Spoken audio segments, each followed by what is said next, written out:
Salam, selamat pagi untuk anak-anak saya pada pagi hari ini. Pada pagi hari ini kita kembali melanjutkan materi pembelajaran kita dengan topik perubahan sebagai hukum kehidupan. Perubahan sebagai hukum kehidupan. John F. Kennedy, Presiden Amerika Serikat, pernah mengatakan waktu dan dunia tidak diam saja. Artinya waktu dan dunia itu bergerak dalam sebuah perubahan. Dan perubahan adalah hukum kehidupan. Di dalam Tuhan kita tentu bisa berubah. Dan perubahan kita dalam Tuhan atas tuntunan Roh Kudus. Dalam Tuhan semua bisa berubah dan bisa diubah. Nah, oleh sebab itu kepada anak-anak perlu dijelaskan bahwa perubahan atau berubah itu tentunya membutuhkan komitmen, ya, supaya perubahan yang dihasilkan itu adalah perubahan yang lebih baik ke depannya, ya, yang lebih berkualitas, yang lebih baik mutunya. Perubahannya haruslah dari dorongan supaya menjadi yang lebih baik. Selanjutnya kita belajar dari mimikri. Nah, mimikri sebagai mekanisme perlindungan diri. Mimikri pertama kali ditemukan oleh Henry Walter Bates, sahabat dari Charles Darwin yang datang dari Inggris ke Brazil pada tahun 1832.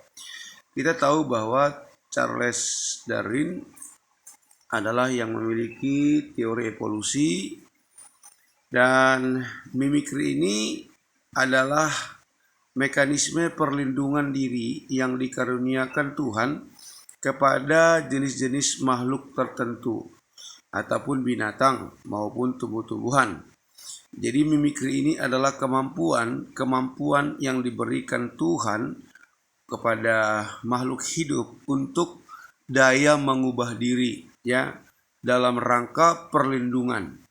Jadi manakala ada datang musuh atau hal yang membahayakan mereka bisa berubah untuk melindungi diri.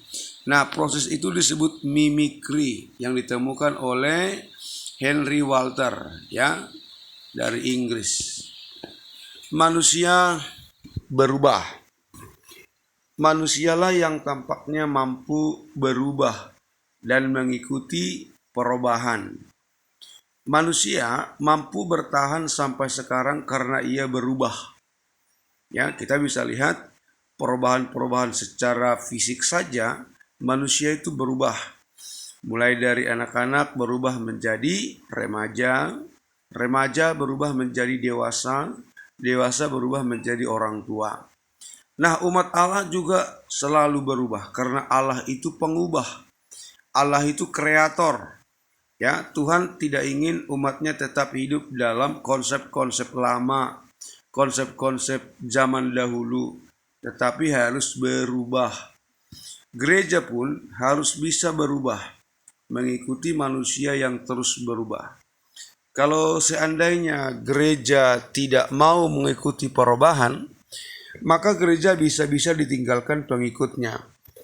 Karena gereja harus mengikuti perkembangan dan mengupgrade diri sesuai dengan perkembangan zaman yang terjadi saat ini. Nah, oleh sebab itu, manusia itu mampu dan bisa berubah. Jangan pernah katakan saya tidak bisa berubah. Pada dasarnya kita bisa diubah dan bisa berubah. Dan dalam hal ini tentu dalam tuntunan dan konteks Roh Kudus. Ya, Roh Kuduslah menjadi motor penggerak dalam sebuah perubahan. Pembaharuan umat Allah. Pembaharuan adalah tema untuk umat Allah dan merupakan pesan penting khususnya dalam konteks perjanjian lama umat Israel sebagai umat pilihan Tuhan. Pembaruan yang dilakukan oleh Allah pada umatnya Israel agar bangsa ini menjadi iklan atau alat penginjilan di dunia perjanjian lama, di mana Israel akan menunjukkan eksistensi Allah kepada bangsa-bangsa kafir yang ada di sekitar mereka.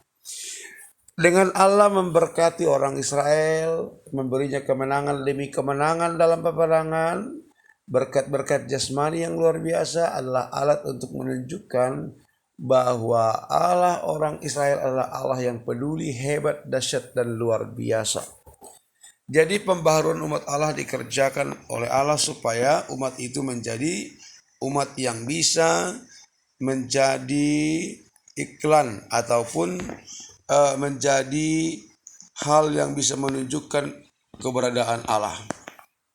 Nah, sekarang gereja sebagai umat Allah yang baru. Gereja sebagai organisme, bukan organisasi saja. Organisme yang hidup adalah gambaran umat Allah yang baru. Komunitas orang-orang percaya yang sudah ditebus darah Yesus. Umat yang sudah mengalami kemenangan dan keselamatan lewat salib Kristus di Golgota. Gereja yang dibaharui oleh Roh Kudus tujuannya penjangkauan jiwa. Yang menjadi kesimpulan pada pagi hari ini adalah gereja yang mengalami pembaharuan tentu mengizinkan karya Roh Kudus bekerja dan mengubah lewat pribadi-pribadi hambanya yang diurapi. Gereja yang hidup tentu bergerak dinamis dalam tuntunan Roh Kudus, bergerak dalam penjangkauan jiwa-jiwa baru. Inilah yang menjadi penjelasan kita pada pagi hari ini. Silakan kalian simak, pahami. Jika ada hal yang kurang dimengerti, dipahami.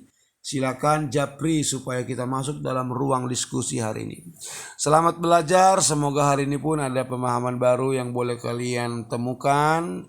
Dan kalian tetap semangat, antusias dalam mengikuti pembelajaran kita hari ini. Terima kasih. Tuhan memberkati kalian dan salam.